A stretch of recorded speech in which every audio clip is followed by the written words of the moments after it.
A ton of cocaine, pure cocaine worth hundreds of millions, is smuggled into the United States.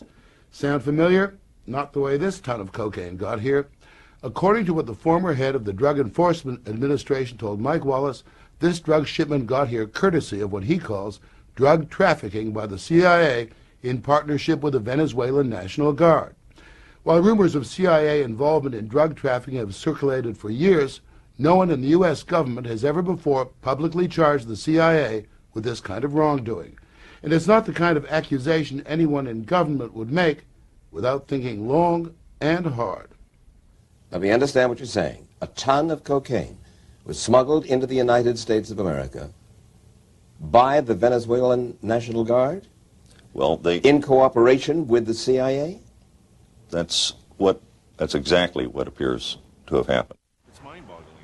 Until last month, Judge Robert Bonner was the head of the Drug Enforcement Administration, the DEA. And Judge Bonner explained to us that only the head of the DEA is authorized to approve the transportation of any illegal narcotics like cocaine into this country, even if the CIA is bringing it in. Let me put it this way, Mike.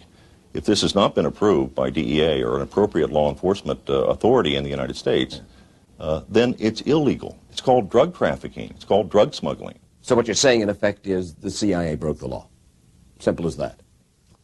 I don't think there's any other way you can rationalize around it, assuming, as I think we can, that there was some knowledge on the part of CIA, at least some participation in approving or condoning this to be done.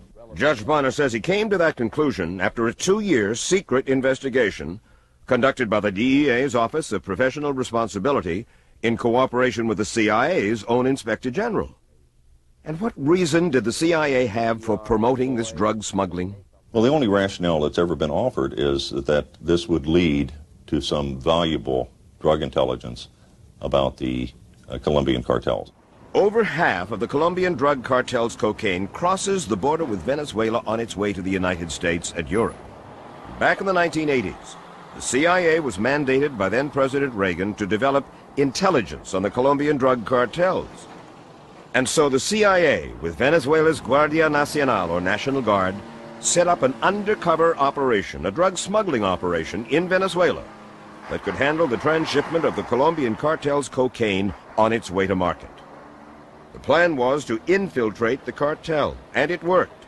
For the CIA National Guard undercover operation quickly accumulated this cocaine, over 1.5 tons, that was smuggled from Colombia into Venezuela inside these trucks, and then was stored here at the CIA-financed Counter-Narcotics Intelligence Center in Caracas.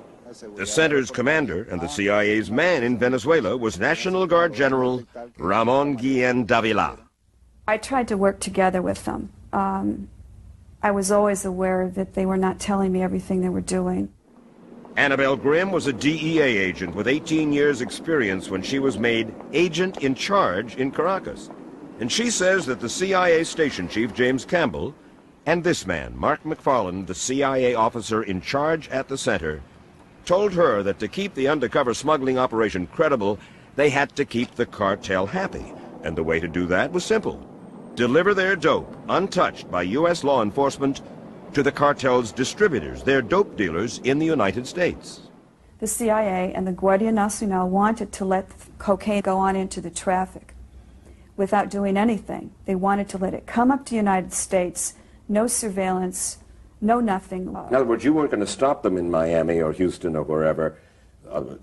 These drugs were simply going to go to the United States and then go into the traffic and eventually reach the streets. That's what they wanted to do, yes. And we had very, very lengthy discussions where I told them what the U.S. law was and the fact that we could not do this. So here you got Jim Campbell, chief of station, who knows about this. Mark McFarland, CIA officer, knows about this, and are stimulating this business of sending what are uncontrolled deliveries of drugs, smuggling drugs into the United States, right? Right. Why in the world would they want to do that? As they explained to me, that this would enable them to gain the traffickers' confidence, keep their informant cool, and it would result in future seizures of larger quantities of drugs. And also they hope to I guess they thought they were going to get Pablo Escobar at the scene of the crime or something, which I found personally ludicrous. But if Annabelle Grimm thought this was ludicrous, the CIA Station Chief James Campbell did not. He enlisted the assistance of CIA headquarters in Washington to get approval for the drug shipments. And his bosses at the CIA in Washington went over Annabelle Grimm's head directly to her bosses at DEA headquarters in Washington. They made this proposal, and we said, no, no way, we will not permit this. It should not go forward. And then, apparently, it went forward anyway. The joint DEA-CIA investigation we mentioned earlier confirmed that over a ton of cocaine made its way from the counter-narcotics center in Caracas to the streets of the United States. And they discovered that at one point, General Guillen's National Guard tried to ship 1,500 kilos at once. They were not successful in that because apparently the package they had put together was too large. It wouldn't fit on the plane. General Guillen admits to the bungled operation. It was too big for the airplane door because the plane was a 707. The box was too big to get into the airplane? $30 million worth of cargo, drugs, all these officials, the Venezuelans, the Americans, the Colombians, all so stupid that they don't have a box that's small enough to fit inside their own airplane. The traffickers made a mistake with the plane. Is it possible that General Guillen was doing this on his own without the knowledge of the CIA? I would find it very difficult for several reasons to believe that they did not know what was going on. They built, they ran, they controlled that center. General Guillen and his officers didn't go to the bathroom without telling Mark McFarland or the CIA what they were going to do. The drug smuggling operation finally unraveled nearly a year after Annabelle Grimm says she told the CIA and General Guillen that it was illegal to send drugs uncontrolled into the U.S. Then, a shipment arrived at Miami's International Airport and was seized, coincidentally, by U.S. Customs. Customs traced those drugs back to the Venezuelan National Guard. But General Guillen told us that operation had been approved by U.S. authorities. Look, what I see here is that there is a problem between the CIA and the DEA, and perhaps they are trying to find a fall guy who is General Guillen. If I had anything to do with illegal drug trafficking, I wouldn't be sitting here talking to you. General Guillen is right about one thing. He could travel to New York to talk to us about Judge Bonner's charges only because he had already been granted immunity from prosecution in that DEA-CIA Inspector General's investigation. So we confronted the General with this document, a report from that investigation that reads like his confession. Guillen lost his composure and when directly confronted concerning his involvement in the unauthorized and illegal shipment of cocaine to the U.S., confesses. Look, I say that that confession is not true. In that report, there are a lot of lies. It's useless. I have not confessed anywhere. So you're clean? Clean until the last day God has for me. So far, there has been no legal action against General Guillen. As for the CIA officers, well, Judge Bonner may believe that someone at the agency must have known, but the CIA and the U.S. Department of Justice say they have discovered, quote, no evidence of criminal wrongdoing.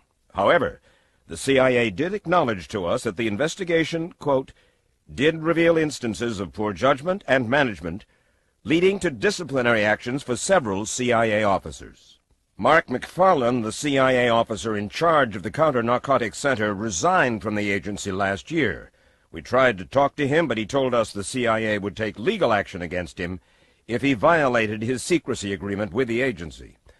As for James Campbell, the CIA station chief, we learned he was brought back to the U.S. and promoted, but then he retired.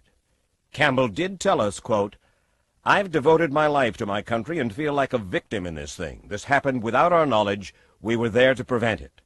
While CIA headquarters declined to answer our questions on camera, off camera, a CIA official involved in the Venezuelan cocaine operation did. We talked to some people at CIA. They say the DEA does the same thing all the time. They let drugs walk. They let drugs into the traffic, look the other way, to further a more important goal. It's absolutely untrue. And frankly, maybe it displays the kind of ignorance that makes the CIA dangerous in this area. It is wrong for an agency of the U.S. government to facilitate and participate in allowing drugs to reach the streets. And apparently, you know, if the CIA doesn't understand that, then I would be concerned that this kind of incident could be repeated. The CIA advised us they had recently briefed the chairman of the Senate Intelligence Committee, Senator Dennis DeConcini, and they urged us to talk with him, apparently believing he would defend the operation. It was an operation that I don't think they should have been involved in. No question the drugs got in. I don't doubt that the drugs got in here.